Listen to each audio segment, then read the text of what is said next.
wealth generation, or the absence of it, namely poverty, to a kind of human capital that groups carry around with them. Is this human capital inherited, or is it acquired? Oh, acquired, because at different periods of history, you'll find one racial group centuries ahead of another. And then 1,000 years later, it'll be the other way around. The Jews and the Egyptians would be a classic example, that the Jews were held as slaves in the times of the pharaohs. Clearly today, Israel is far more advanced than Egypt. You can find many other kinds of reversals of that sort if you look in history. Just within the European community, Britain was very easily conquered by a relatively small force of Romans in the days of the Roman Empire.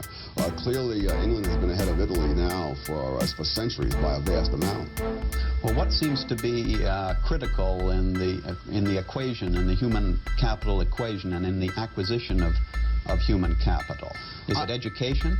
Sometimes education can make a contribution. I think that's greatly overrated in most cases, and particularly as it relates to underdeveloped countries and to some extent to groups that are just emerging from poverty in a given country.